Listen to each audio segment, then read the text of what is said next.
વાલા મિત્રો, ઈશ્વર પરિસ્થિતિઓ અને સંજોગોનો ઉપયોગ માણસને ઘડવા માટે કરે છે.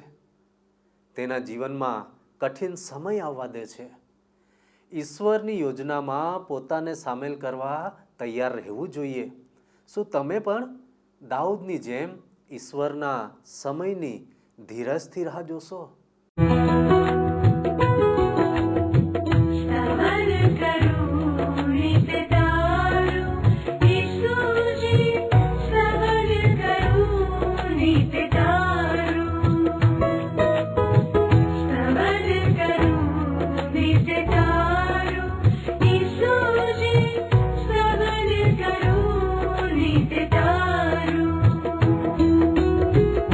आज सवारे साध सुनी तऊ महिमा करूं प्रभु तारो, महिमा करूं प्रभु तारो, स्तवन करूं नित्य तारो.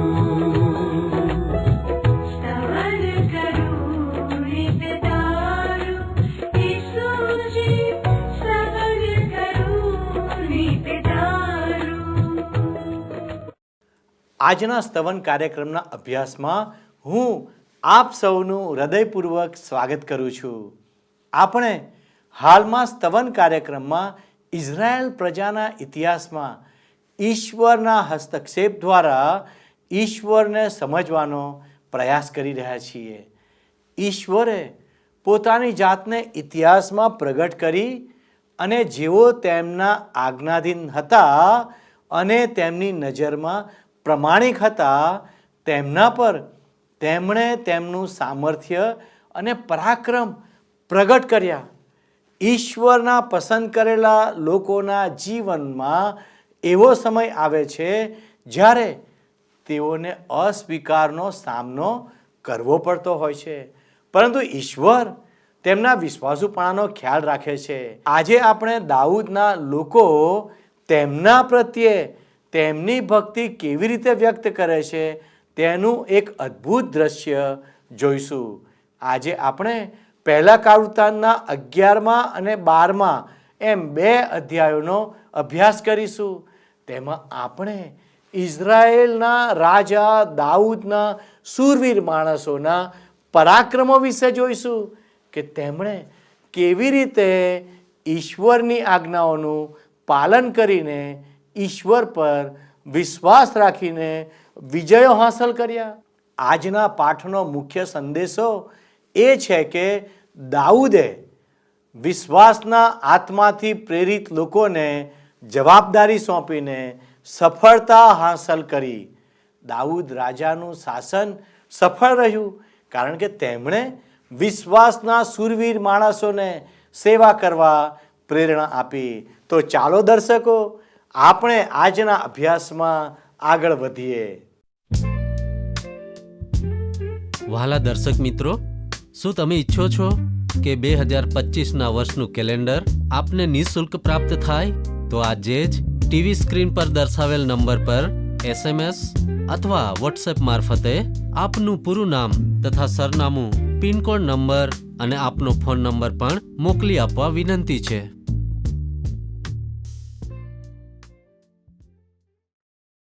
હવે મિત્રો તમે જોશો તો કાળવૃત્તાંતના પહેલા પુસ્તકના 11 અને 12 અધ્યાયમાં દાઉદ રાજાના રાજ્યકાળનું વૃત્તાંત આપવામાં આવ્યું છે. કાળવૃત્તાંતના પ્રથમ પુસ્તકમાં આપણે હવે ત્રીજા મુખ્ય વિભાગમાં આવીએ છીએ. 1 થી 9 અધ્યાયમાં નોંધપાત્ર વંશવેલાઓ નોંધવામાં આવ્યા હતા. એ પછી આપણે જોયું તો બીજા વિભાગમાં માત્ર એક જ અધ્યાય હતો, 10મો અધ્યાય, જેમાં રાજા શાઉલના રાજ્યકાળનો અહેવાલ આપવામાં આવ્યો હતો. ઈશ્વરના દ્રષ્ટિકોણથી સાઉલ રાજાએ કોઈ મહત્વનું યોગદાન આપ્યું નહોતું. ઈશ્વરથી એના જીવનમાં કોઈ પ્રભાવ પડ્યો નહોતો. ઈશ્વર શાઉલ રાજાના મૃત્યુની અને તેના મૃત્યુના કારણની નોંધ કરે છે આ 10મા અધ્યાયમાં, પરંતુ રાજા શાઉલે કરેલી કોઈ સિદ્ધિની નોંધ એમાં કરવામાં આવી નથી. હવે મિત્ર, આપણે દાઉદ રાજાના રાજ્યકાળના વિભાગમાં આવીએ છીએ. કાળવૃત્તાંતના પહેલા પુસ્તકના 11 અને 12 અધ્યાયોમાં પ્રથમ દાઉદ રાજાના શૂરવીર પુરુષોની તવારીખ આપવામાં આવી છે. અને એ પછી 13 થી 16 અધ્યાયમાં આપણે જોઈશું તો દાઉદ રાજા અને ઈશ્વરના કરાર કોષનું બયાન કરવામાં આવ્યું છે. 17મા અધ્યાયમાં દાઉદ રાજા અને ઈશ્વરના કરાર કોષનું બયાન કરવામાં આવ્યું છે. એ પછી આપણે જોઈએ તો 18 થી 20 અધ્યાયોમાં દાઉદ રાજાના યુદ્ધનો અહેવાલ છે. અને 21મા અધ્યાયમાં વસ્તી ગણતરીનું રાજા દાઉદે કરેલું પાપ નોંધવામાં આવ્યું છે. એ પછી આગળ વધીને આપણે જોઈએ તો 22 થી 29 અધ્યાયમાં દાઉદ રાજાએ કરેલ ઈશ્વરના મંદિરના બાંધકામની તૈયારી અને આયોજન આપવામાં આવ્યું છે. આ પુસ્તકનો બાકીનો વિભાગ દાઉદ અને દાઉદના રાજ્યકાળ વિશે છે. હકીકતમાં મિત્ર જોઈએ તો પ્રથમના અધ્યાયોમાં જે વંશવેલો આપવામાં આવ્યો છે એ આપણને દાવીદ રાજા સુધી લાવે છે અને દાઉદ રાજાના કુટુંબ સુધી એ દોરી જાય છે. એ પછી કાળવૃતાંતના બીજા પુસ્તકમાં દાઉદ રાજાના વંશવેલાનું વૃત્તાંત આપવામાં આવ્યું છે. ઉત્તરના રાજ્યના લોકોએ દાઉદ રાજાના વારસદારોના અમલ નીચેથી પોતાને ખસેડી લેવાનો બળવો કર્યો હતો અને ત્યારબાદ ઉત્તરના રાજ્ય વિશે કોઈ જ ઉલ્લેખ કરવામાં આવ્યો નથી. ઈશ્વર દાઉદ રાજાના જીવનમાં અમુક બાબત ઉપર પુષ્કળ ભાર મૂકે છે. એ જોવું પણ આપણે જરૂરી છે મિત્ર. 21મા અધ્યાયમાં આપણે જોઈએ તો 21મા અધ્યાયને દાઉદ રાજાનું પાપ એવું શીર્ષક આપી શકાય. ઈશ્વર દાઉદ રાજાના પાપ તરીકે તેણે કરેલ વસ્તી ગણતરીના કૃત્યને ઓળખાવે છે. હવે ઈશ્વરની દ્રષ્ટિમાં આ એનું સૌથી મોટું પાપ હતું. હું માનું છું મિત્ર કે આ બાબતમાં આપણા માટે એક બહુ જ મોટો પદાર્થ પાઠ સમાયેલો છે. કેટલાક વિશ્વાસીઓ અમુક બાબતોને પાપ તરીકે ઓળખે છે અને બીજી બાબતોને પાપ તરીકે ઓળખતા જ નથી. હું માનું છું મિત્ર કે જ્યારે આપણે ઈશ્વરની હાજરીમાં ઉપસ્થિત થઈશું ત્યારે આ બાબત વિશે જે કંઈ ગેરસમજ હશે એ આપણને સમજાઈ જશે. લોકો જે બાબતોને મોટા પાપ તરીકે ઓળખતા હોય તે એવું ના પણ હોય અને જે તેઓ નાની અને બિન અગત્યની બાબત ગણતા હોય એને ઈશ્વર પાપ તરીકે ગણતા હોય. દાઉદ રાજાના જીવનમાં બેત્શેબા સાથે કરેલા એના પાપ ઉપર દરેક માણસ આંગળી મૂકે છે. બેત્શેબાની સાથે રાજા દાઉદે જે પાપ કર્યું હતું એ તરફ દરેક માણસ આંગળી મૂકે છે.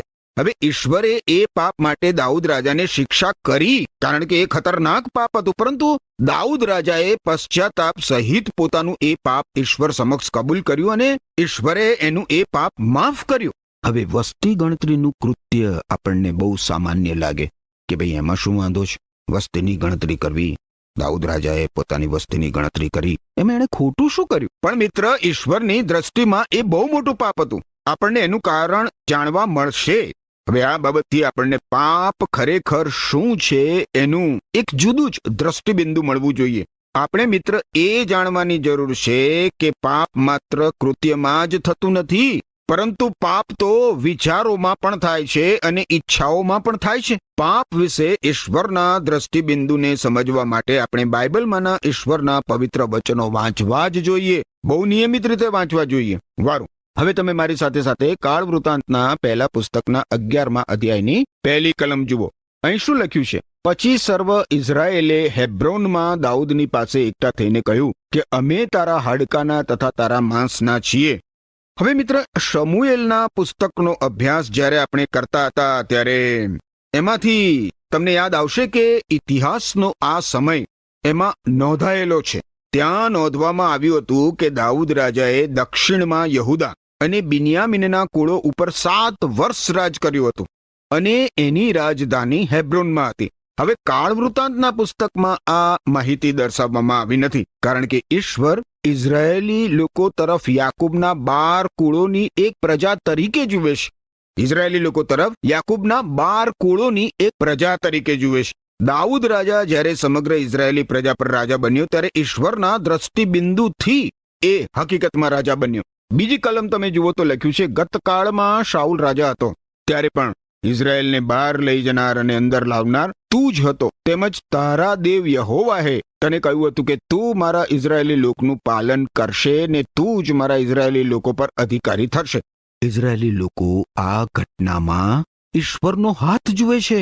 લોકો દાઉદને ઈશ્વરની ઈચ્છા પ્રમાણેનો રાજા તરીકે જોતા નથી. ત્યાં સુધી લોકો દાઉદને રાજા તરીકે સ્વીકારતા નથી. દાઉદ રાજાએ યહૂદા અને બિન્યામીનના કુળ ઉપર 7 વર્ષ રાજ કર્યું હતું અને ત્યાર પછી મિત્ર આ ઘટના બની છે. હવે ત્રીજી કલમ જુઓ.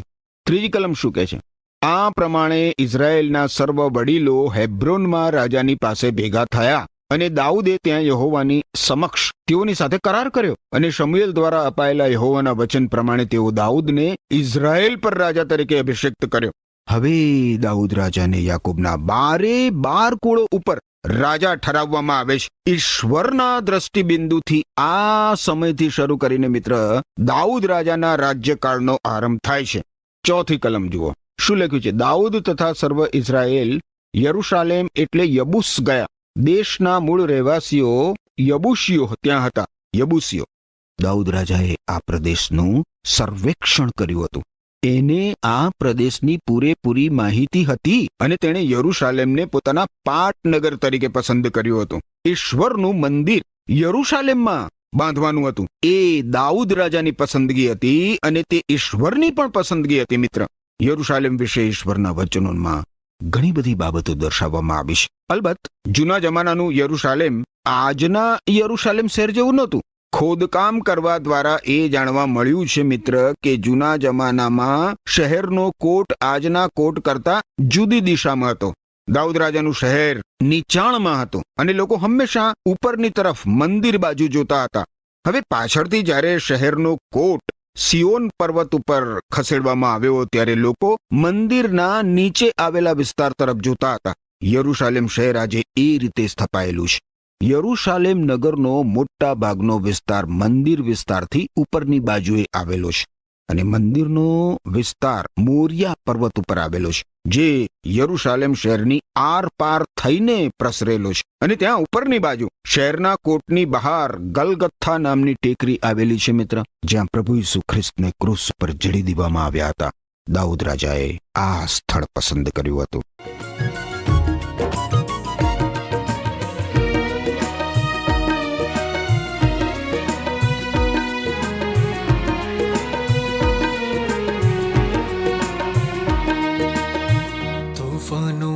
સાથે રહેનારો છે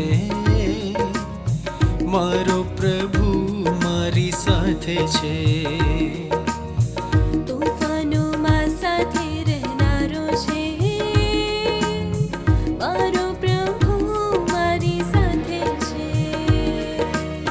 મૃત્યુની છાયા તણી ખીણમાં, મૃત્યુની છાયા તણી ખીણમાં મારો પ્રભુ મારી સાથે છે. તોફાનોમાં સાથે રહેનારો છે મારો પ્રભુ, મારી સાથે છે.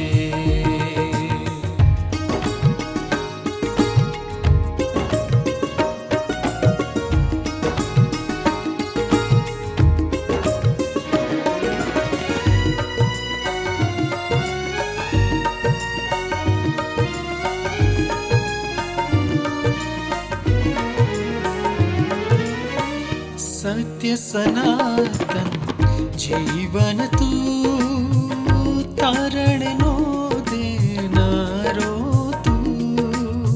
સત્ય સનાતન જીવન તું, તારણનો દેનારો તું.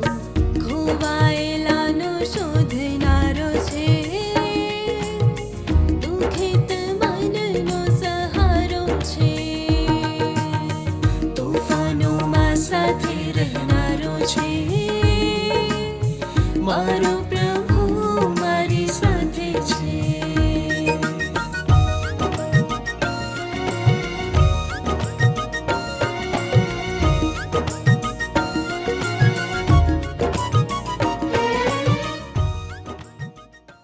પાંચમી કલમ શું કહે છે? યબુસના રહેવાસીઓએ દાઉદને કહ્યું કે તારાથી કદી પણ અંદર આવી શકાશે નહીં. તો પણ દાઉદે સિયોનનો કિલ્લો જીતી લીધો. તે જ દાઉદનગર છે.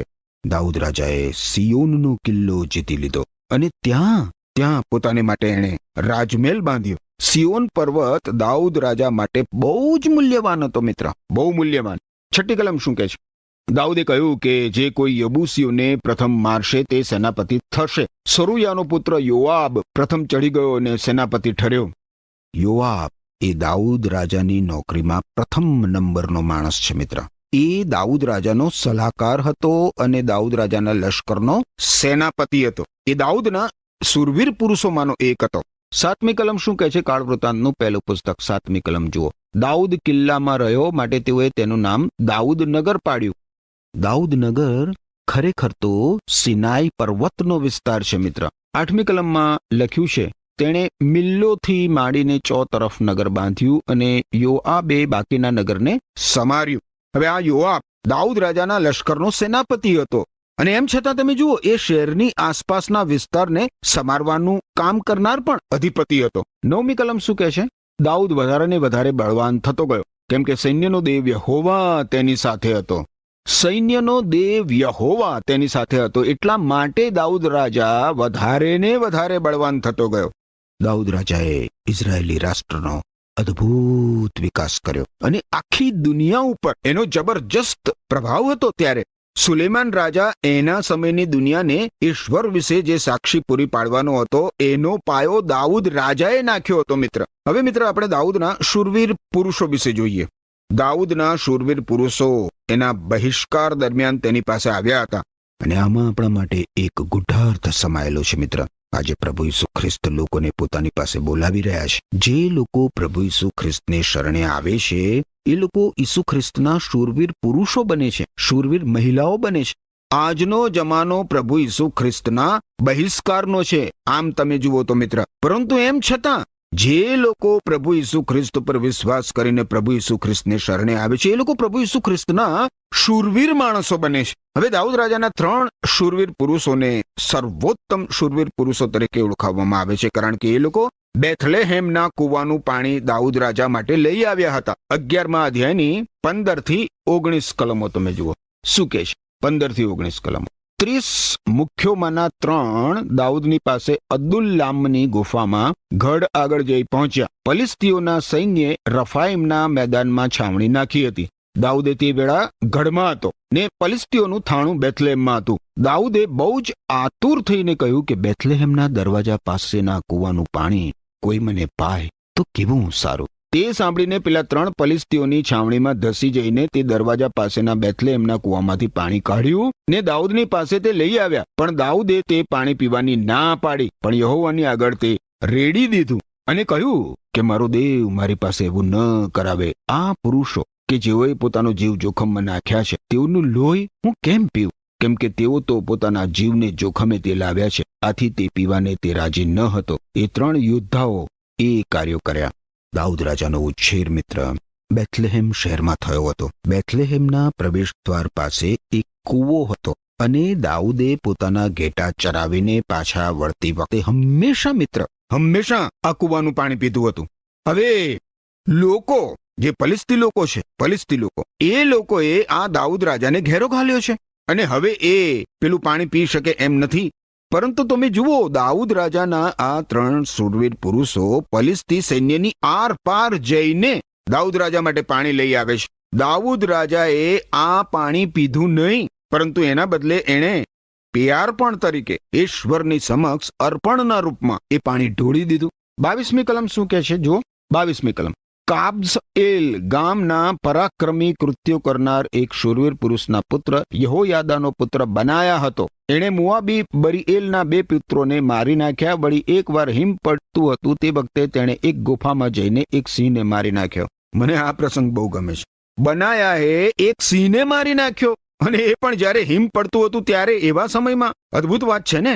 વારું. હવે આપણે આગળ વધીએ અને જોઈએ તો કાળવૃત્તાંતના પહેલા પુસ્તકના 12મા અધ્યાયમાં એક એવી ઘટના છે જે તરફ હું તમારું ખાસ ધ્યાન ખેંચવા માંગુ છું મિત્ર. ગાદના કુળમાંથી કેટલાક લોકો દાઉદ રાજાનો બહિષ્કાર થયો હતો એવા સમયમાં દાઉદ રાજા પાસે આવ્યા હતા. 14 થી 18 કલમો જોશો. 12મો અધ્યાય 14 થી 18 કલમો આપણે જોઈએ. કાળવૃત્તાંતનું પહેલું પુસ્તક 12મો અધ્યાય 14 થી 18 કલમોમાં લખ્યું છે, ગાદના પુત્રોમાંના તેઓ સૈન્યના સરદારો હતો. તેઓમાંનો જે સૌથી નાનો તે 100ની બરાબર હતો ને તેઓમાંનો જે સૌથી મોટો તે 1000ની બરાબર હતો. પહેલા માસમાં યર્દન નદી પોતાના કાંઠા પર થઈને છલી ગઈ હતી. એ વખતે જેઓ તેની પાર ગયા ને જેઓએ પૂર્વના તથા પશ્ચિમના નીચાણના પ્રદેશમાં રહેનારા સર્વને નસાડી મૂક્યા હતા તેઓ એ છે. બિન્યામીનના તથા યહૂદાના પુત્રોમાંના કેટલાક દાઉદની પાસે ગઢમાં આવ્યા. દાઉદ નીકળીને તેઓને મળવા ગયો અને તેઓને કહ્યું કે જો તમે મને સહાય કરવા સારું સલાહ શાંતિથી મારી પાસે આવ્યા હો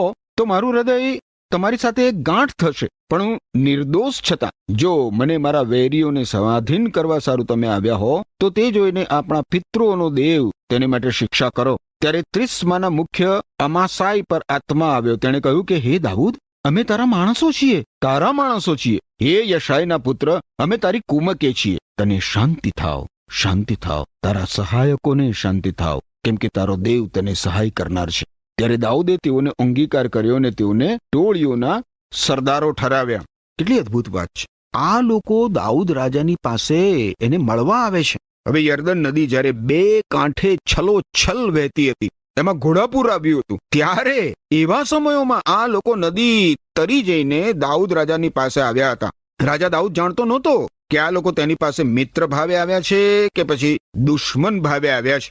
અને એટલે દાઉદ રાજાએ કહ્યું કે જો તમે મને નુકસાન પહોંચાડવા માંગતા હશો તો હું તમારો નાશ કરી નાખીશ. પણ એ લોકોએ કહ્યું કે ના રાજા દાઉદ, અમે તો તારા પક્ષમાં ઉભા રહેવા માટે આવ્યા છીએ, આ લોકો દાઉદ રાજા માટે જીવવા માંગતા હતા, દાઉદ રાજા માટે. હવે ઘણા બધા વિશ્વાસીઓ એવું માને છે કે ઈશ્વરની સેવામાં હોવું એ માત્ર વ્યસ્ત રહેવાની બાબત છે, પ્રવૃત્તિમય રહેવાની બાબત છે. પરંતુ મિત્ર, મૂળ પ્રશ્ન તો એ છે કે શું તમે પ્રભુ ઈસુ ખ્રિસ્ત માટે જીવન જીવવા માંગો છો? પ્રભુ ઈસુ ખ્રિસ્તે પોતાના મૃત્યુ અને પુનરુત્થાન દ્વારા તમને યર્દન નદી પાર ઉતાર્યા છે અને પ્રભુ ઈસુ ખ્રિસ્તે તમને સર્વ આત્મિક આશીર્વાદો આપ્યા છે. પ્રભુ ઈસુ ખ્રિસ્તે પોતાના લોક માટે પ્રાર્થના કરી છે. યોહાન અનુસાર શુભ સંદેશ બાઇબલમાં નવા કરારના વિભાગમાં તમે જુઓ 17મો અધ્યાય ને 15મી કલમ. ઈશ્વર પિતાને પ્રાર્થના કરતા પ્રભુ ઈસુ ખ્રિસ્ત વિશ્વાસીઓ માટે ઈશ્વરને વિનંતી કરે છે, તમે તેમને દુનિયામાંથી લઈ લો એવી વિનંતી હું કરતો નથી, પરંતુ તમે દુષ્ટથી તેનું રક્ષણ કરો તેવી વિનંતી હું કરું છું. આપણે મિત્ર અહીં અને અત્યારે વિશ્વાસી જીવન જીવવાનું છે. આમ કરવા માટે મિત્ર આપણે પ્રભુ ઈસુ ખ્રિસ્તના અંકુશ નીચે આપણું જીવન લાવવાની જરૂર હોય છે. વિશ્વાસી જીવન જીવવા માટે પાણી પર તરવું પડે છે અને એ માટે કંઈક કિંમત ચૂકવવી પડે છે. આ માટે આપણે પ્રભુ ઈસુ ખ્રિસ્તને શરણે આવવું પડે છે અને પોતાની જાતનું સંપૂર્ણ સમર્પણ પ્રભુ ઈસુ ખ્રિસ્તના હાથોમાં કરવી દેવું પડે છે. પ્રભુ ઈસુ ખ્રિસ્ત ના હોવું એ કેટલા મોટા આનંદની વાત છે મિત્ર. જીવનમાં તો ઘણી બધી કસોટીઓ આવે છે, ઘણા બધા પરીક્ષણો આવે છે મિત્ર. કેટલી બધી મુશ્કેલીઓ ઘણી બધી વાર જીવનમાં આવે છે અને ક્યારેક તો એવું લાગે છે કે હવે તો કોઈ માર્ગ દેખાતો નથી. કેવી રીતે મારા જીવનમાંથી આ સમસ્યાનો ઉકેલ આવે? કેવી રીતે મારા ઘર કુટુંબમાં, મારા જીવનમાં શાંતિ સ્થપાય? કેવી રીતે આ પ્રશ્નનો ઉકેલ આવે? પરંતુ યાદ રાખો મિત્ર, ઈશ્વરના પવિત્ર વચનોમાં બહુ જ અદ્ભુત ખાતરી આપણને મળે છે. ઈશ્વરના પવિત્ર વચનોમાં કહેવામાં આવ્યું છે કે જો કે મરણ છાયાની ખીણમાં થઈને હું પસાર થાઉં, તો પણ હું કશી બુંડાઈથી બીશ નહીં, કારણ કે હે પ્રભુ ઈસુ, તું સદા સર્વદા મારી સાથે છે. અને ખાતરી રાખો મિત્ર, જો તમે પ્રભુ ઈસુ ખ્રિસ્તને શરણે આવ્યા છો તો પ્રભુ ઈસુ ખ્રિસ્ત સતત તમારા સર્વ સંજોગોમાં, તમારી સર્વ પરિસ્થિતિમાં તમારી સાથે છે. સતત પ્રભુ ઈસુ ખ્રિસ્ત તરફ તમારી દ્રષ્ટિ ચોંટાડેલી રાખો. એમ કરવા માટે ઈશ્વર તમને કૃપા આપો. આમેન. પ્રિય મિત્રો, ઈશ્વરે પસંદ કરેલા રાજા દાઉદનો સ્વીકાર કરવામાં ઇઝરાયેલના કુળોએ વિલંબ કર્યો. તેથી ઈશ્વરે તેઓને આશીર્વાદ આપવામાં પણ વિલંબ કર્યો. આ પ્રકારની ભૂલ ઘણા બધા લોકો આજે પણ કરી રહ્યા છે. મિત્રો, રાજાઓના રાજા પ્રભુ ઈસુને આધીન થવામાં વિલંબ કરશો નહીં. દાઉદ રાજાના વિશ્વાસને કારણે ઈશ્વરે દાઉદને સમગ્ર ઇઝરાયેલમાં સત્તા વિસ્તારવા સહાય કરી. જ્યારે તમે વિશ્વાસ ધરાવો છો ત્યારે સંઘર્ષના સમયમાં પણ ઈશ્વર તમને આશીર્વાદ આપશે. દાઉદ રાજાની જેમ જ્યારે તમે વિશ્વાસથી ચાલશો ત્યારે ઈશ્વર તમારા શત્રુઓને હરાવી દેશે. દાઉદ રાજા મહાન રાજા બન્યા કારણ કે સૈન્યોનો દેવ યહોવા તેમની સાથે હતા. દાઉદે યુદ્ધના મેદાનમાં પણ ઈશ્વર પર ભરોસો રાખ્યો. તેથી તેમના પરાક્રમી સૈનિકોને પણ યુદ્ધના મેદાનમાં ઈશ્વરમાં વિશ્વાસ રાખવાની પ્રેરણા મળી. ઈશ્વર પણ ઈચ્છે છે કે તમે તમારી કસોટીઓ દરમિયાન ઈશ્વરમાં ભરોસો રાખીને બીજાઓ માટે ઉદાહરણરૂપ બનો. વહાલા મિત્રો, યુદ્ધમાં દાઉદ રાજાએ જે કંઈ મેળવ્યું તે ઈશ્વરને માટે બલિદાન કર્યું. આ ઉદાહરણ દ્વારા ઈશ્વર પણ ઈચ્છે છે કે તમે તેમના માટે તમારો સમય, પ્રતિભા અને નાણાંનું બલિદાન આપો. જેમ જેમ તમે ઈશ્વરની સેવા કરવા આગળ વધશો તેમ તેમ પવિત્ર આત્મા તમારો વિશ્વાસ પણ વધારશે. દાઉદ રાજાના શૂરવીર યોદ્ધાઓએ પણ કોઈ પણ જાતના માન સન્માન પ્રાપ્ત કર્યા વિના મહાન રાજ્ય માટે લડત આપી.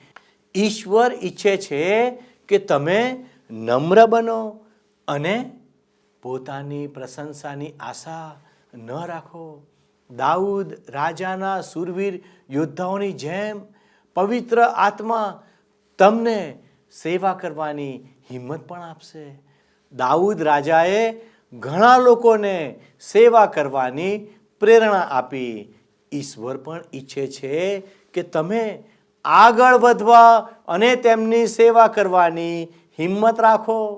અન્ય લોકોને ઈશ્વરની સેવા કરવા પ્રેરણા આપો. જ્યારે તમે નમ્રતાથી સેવા કરશો ત્યારે પવિત્ર આત્મા તમને પણ ઊંચા કરશે.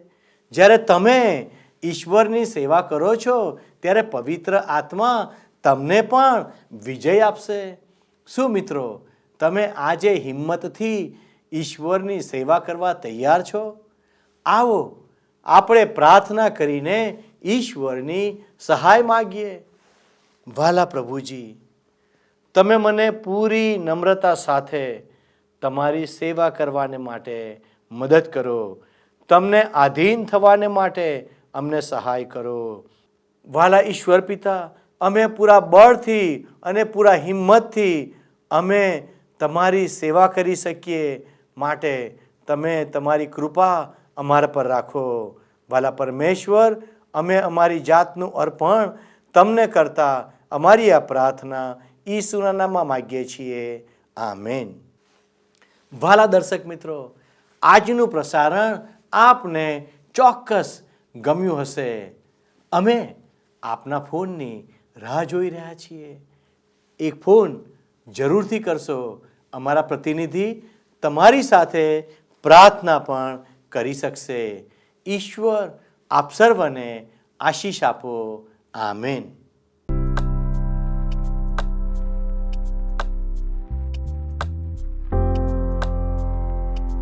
મિત્રો, ગત પ્રશ્નનો જવાબ છે 70.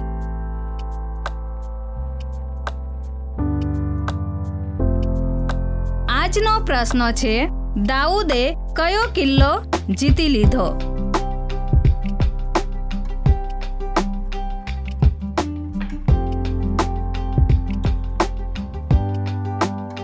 જવાબ આપેલ સ્ક્રીન પર દર્શાવેલ વોટ્સએપ નંબર પર આપવાનો રહેશે. કાર્યક્રમ દરમિયાન પૂછેલા પ્રશ્નનો સાચો જવાબ આપનાર વિજેતાઓના નામ દર મહિનાના પ્રથમ સોમવારે જાહેર કરવામાં આવશે. શું તમને આ કાર્યક્રમ ગમ્યો? અત્યારે જ અમને મિસ કોલ કરો.